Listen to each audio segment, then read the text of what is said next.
my beloved Boss Mike Cervera. Unahin na ho natin mga kababayan ito nga nagbunyag na mga bayaran daw ang mga DDS vlogger, depende mga kababayan sa husay nila manira. Pasok! Ma'am, nabanggit nyo kanina ng mga naka-payroll. Naka-payroll ako dati sa Duterte community. Sa inyong kaalaman, ma'am, sa inyong personal knowledge, meron po ba kayong nalalaman na mga vlogger ng Duterte community na naka-payroll ngayon at pwede po ba natin malaman kung sino-sino po ang mga vlogger na to at magkano po ang pinararating at kanino pa po nanggagaling na pagbabayad sa mga vlogger? Ayan, kita nyo mga kababayan, kilalanin kung sino-sino ang mga bayarang DDS China vloggers. Grabe no mga kababayan, no? Matindi to DDS China vloggers. Alam nyo, totoo yan Oo. Nagpopondo raw ho ang China, mga kababayan, sa mga vlogger ng mga DDS na manira ng manira. Sa ngalan ng salapi, sa ngalan ng pera. Oo. Tamad kasi gumawa ng maayos na content nila. Yung po ba mga kababayan umaasa na lang siya ibinibigay na bayad sa kanila. Iba tayo. Oo, iba tayo mga kababayan sapagkat tayo ay nagsisipag sukdulan maubos ang mga boses natin dito. Di ba? Kung ang bayad mga kababayan mga ganyan lang no, tapwe-tapwe, 10, 15, inyo na yan. Inyo na yan. Hihingin ko na lang dito yan no, sa mga palipad nila. Di ba? Oo. So yan mga kababayan ko, tuloy natin. Sino-sino? Kasi ito unang-una si Teo Moreno. Nako, si Teo Moreno, ito yung ghostwriter daw ni Sara. Teo Moreno, di ba? Sabi ni Meme Pebbles, ikaw daw yung ghostwriter ni Sara. Pero tatapatin kita, minsan yung sulat mo nakakatanga. Yung resulta ng sulat mo na binibigay mo at pinapabasa mo kay Sara, lagi siyang napapahiya. Sana hindi rin ikaw yung may suggestion sa kanya na magsayaw-sayaw at magmukhang tanga. Sa totoo lang, pinagtatawanan na siya. Mukhang, sabi nga ng iba, mukhang tama yung sinasabi ni Mike Cervera na baliw si Sara. Sa mga pinagagawa niya, kung hindi sasayaw ng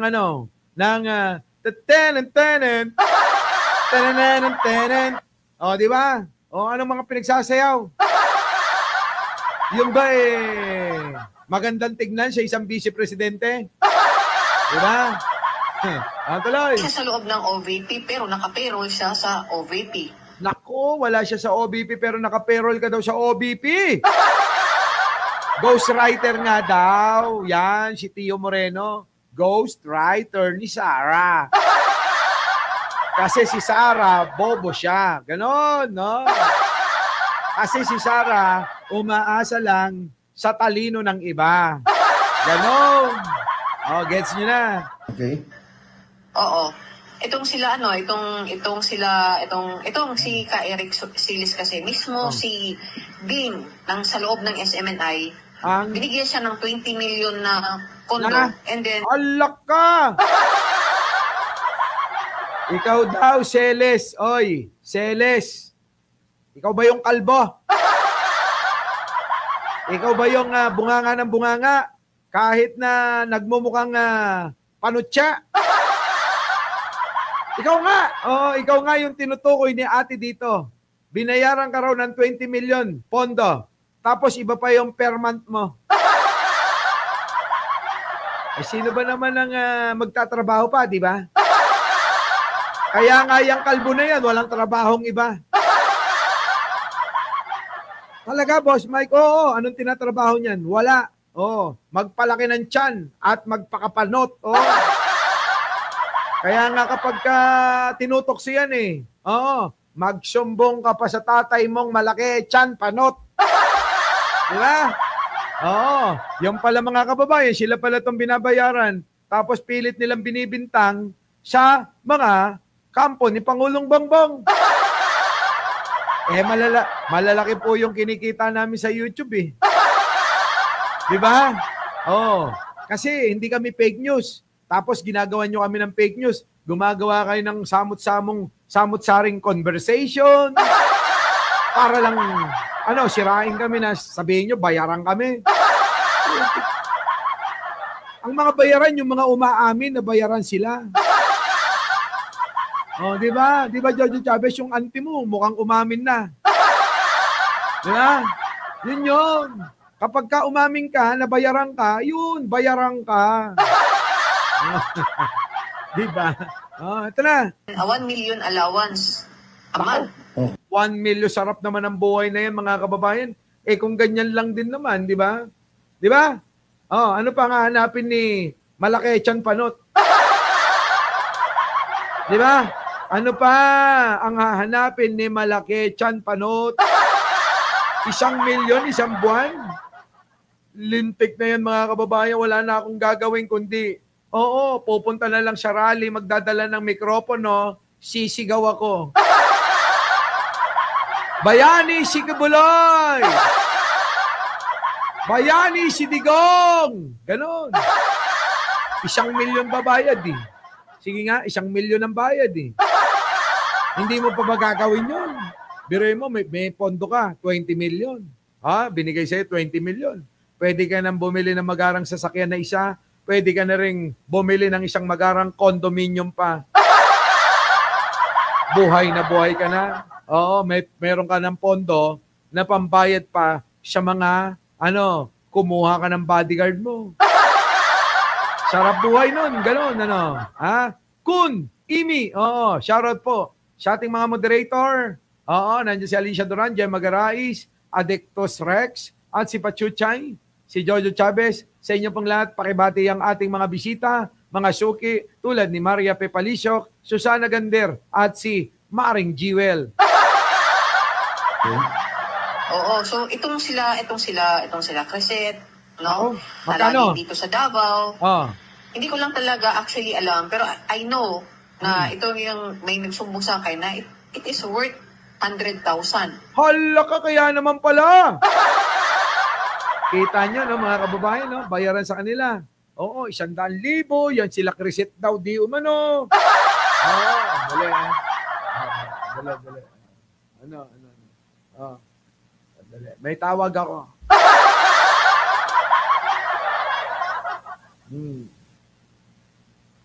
Ayaw sumagot. Lente ka.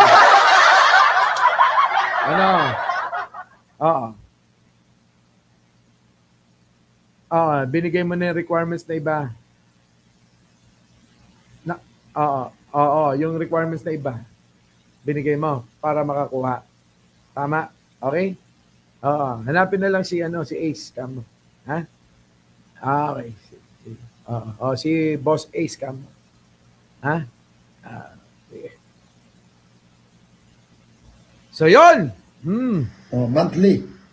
Monthly. Sila Banat Bay po, yung grupo nila. Hello?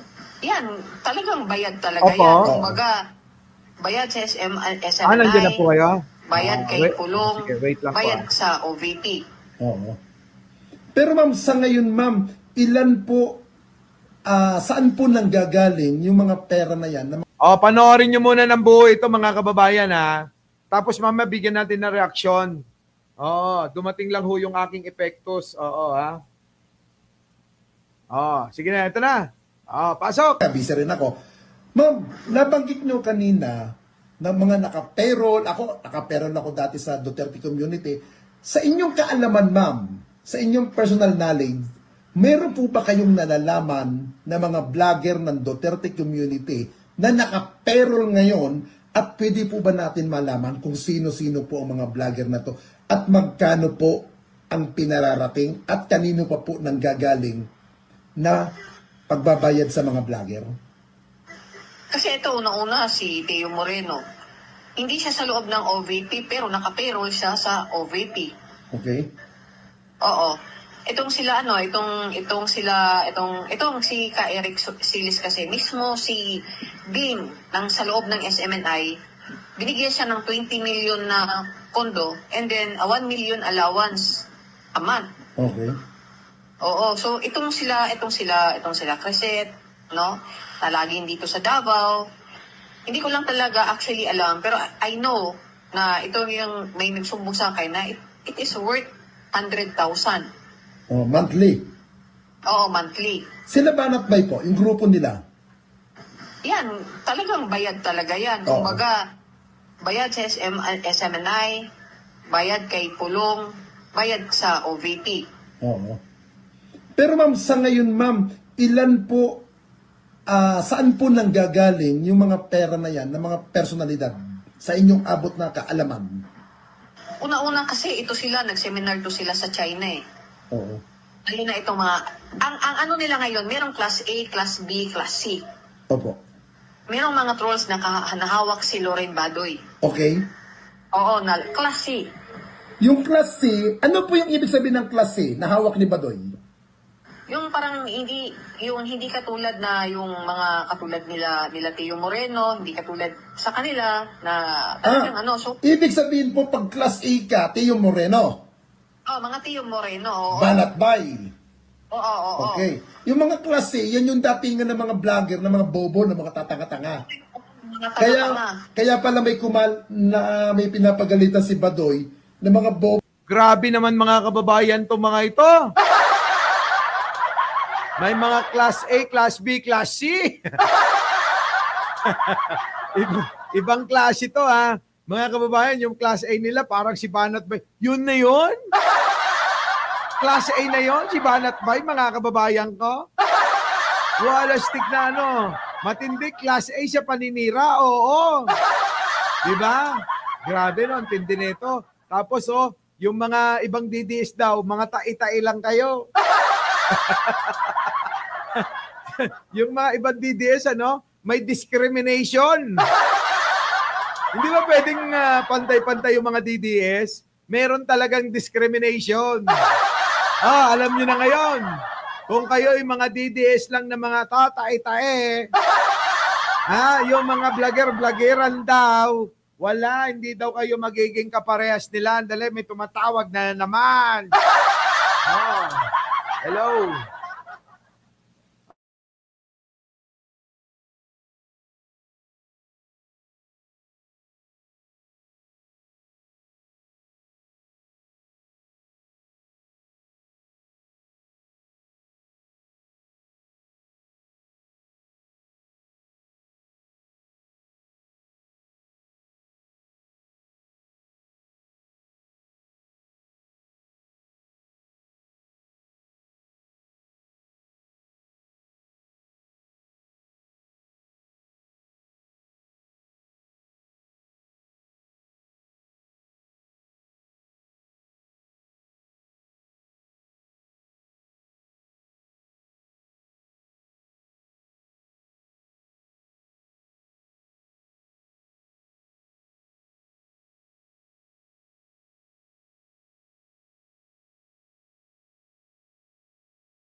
Hay.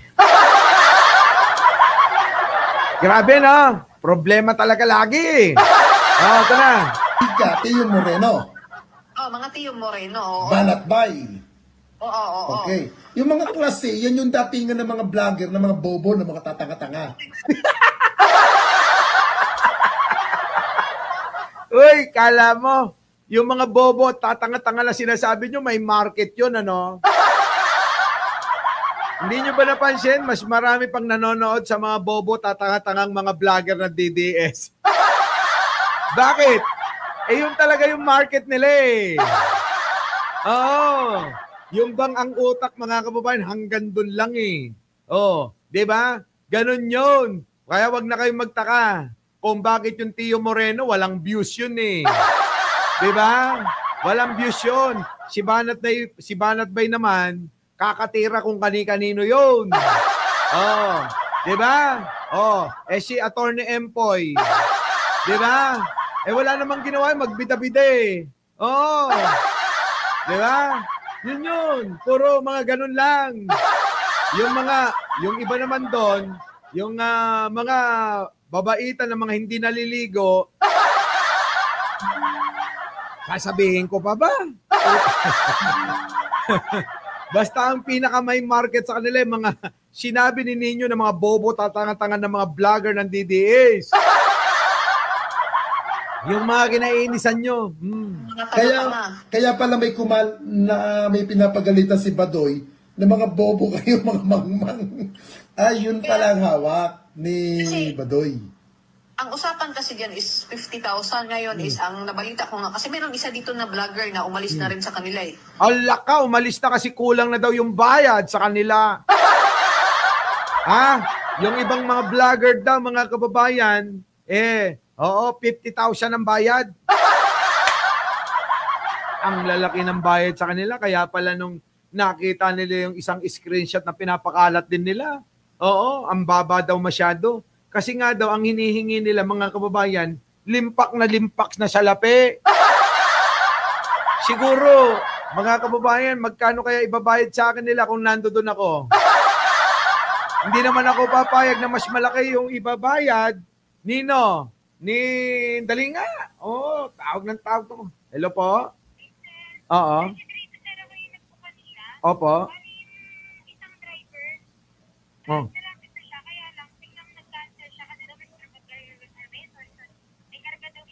Oo. Oo. Oo,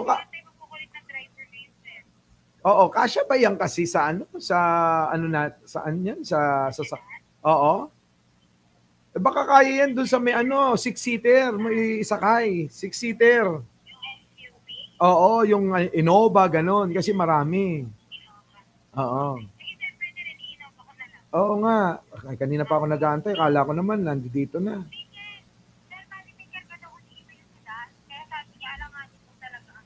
O kaya nga, yung malaki, yung ano. Okay ba? Kupal. Kupal ka usap, ano? Oo. Ay! Di ba?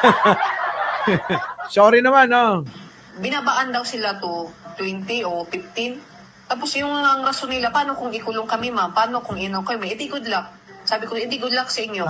Alam mo, sa totoo lang, sabi ko, kung mag-ano ka na lang, kung mag-bagger ka na lang, bahala na, 10,000 ang buwan, at least, malinis yung konsensya mo. Opo. Ay, nako, hindi. Ikaw ba, Chris Ulo, papayag ka 50 lang? Si Chris Ulo, kumikita yan ng 1.5 million. No, maliit yun. Kita nyo naman, halos hindi na nga matulog kaka-vlog yan eh. Gustong malugi si YouTube eh. Gusto na malugi ni Chris Ulo yung YouTube. Putik na, namumroblema na eh. Namumroblema na yung YouTube, kakabayad eh. Ako nga mga kababayan ko, kita nyo nga, minsan lang ako mag-content eh. Gumawa ng video sa umaga, live sa gabi. Si Chris Ulo kahit nasa kotse, nagla-live yan eh. Kulang na lang, nasa CR, magla-live pa rin eh. Tapos babayaran nyo, magkano? 50. Baka isampal sa mukha nyo yan ni ano. Baka isampal ni Chris Ulo yung 50 mil nyo sa mukha nyo. Di ba no? Kung laban-labanan nyo ba naman na tulad ng binibigay nyo kay Celes, baka sakali pa pag-isipan yan, no? Di ba no? Di ba, Chris Ulo? Pag-iisipan mo yan. Kung sakali, yung binibigay kay Celes daw na 1 milyon, isang buwan, may pondo pang 20 million. Ay ba, sigurado yun, baka gawin ni Chris Ulo eh. baka Diyosin na si Digong.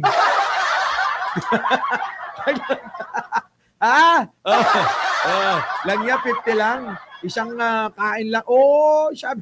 Sabi ko sa iyo 50. 50,000. Isang kainan lang yun, no? Sa totoo lang. Ayan. Isang milyon, ano? Abay, ang gagawin mo lang once a week, pupunta ka lang sa silong ng footbridge. Magdala ng mikropono at sumigaw ng, bayani si Kibuloy. Di ba? Bayani din si Digong. Yun lang sasabihin mo, wala nang iba. Tapos awayin mo lahat yung umaaway sa kanya. Idamay mo si Presidente kahit walang kinalaman siya. May 1 million ka na buwan-buwan, matatanggap, siyang ka pa. Di ba? Ang tindi. Malinaw na meron silang mga vlogger. Kasi kami, ako ma'am, nung sinabi nga ni dating Pangulong Duterte na tulungan suportahan ang Marcos administration, bilang supporter ni dating Pangulo, sinunod ko yun. Kaya ako po nag-prove government. At hindi naman ang sinabi ng kandidato ko noon na si dating tumakbong pagkapangulo, kaya ni Manila Mayor Isko Moreno uli, sumunod naman ako. Ngayon, kung nag-aaway ang administrasyon at inaaway ni Digong, abay, teka, labas na ako dyan. At ang malaga, sinunod ko. Ma'am, tatanungin ko uli kayo, ma'am, yung sinasabi niyo pong dating vlogger na kumalas na, meron kayang pagkakataon na makausap ko? Ano kasi si Sir yung takot ba? Alam mo yun, yung tinitreat siya nila Lorraine Badoy, patay. Papatayin daw, Ang tindi ng mga to, di ko kinaya. Bahala na kayo dyan, mga kababayan. Pero dito na tayo sa idol ni Chris Olo. idol din ni Chris Olo ito. Nako, delikado Mga kababayan ko, ayan, maliwanag na. Si yung kanyang mismo, ang tagal DDS mismo ang nagbunyag niyan, Tommy, thank you naman. Di ba? Mga kababayan ko, sila mismo mga kababayan nagbunyag na sila daw ay mga bayaran. Yung Boss Mike, anong class daw yon? Di class 4. Class D yung class D, Paano naman hindi magiging class D? Di ba? Sabi ni Anino, paano naging class D, Boss Mike? Paano hindi magiging class D yun? Pag nagsalita yun, di mo maintindihan. Yung bang kapag nagsalita siya kahit na para sa kanya, iniinis ka niya, ikaw tawa pa ng tawa. Di ba? Di ba? Okay. Okay. Di ba? Imbis na okay mga kababayan, iba na babanggit Di ba? Kaya mga kababayan ko, wala yun. Class D. Di ba? Class D yun, class D. Our beloved Boss Mike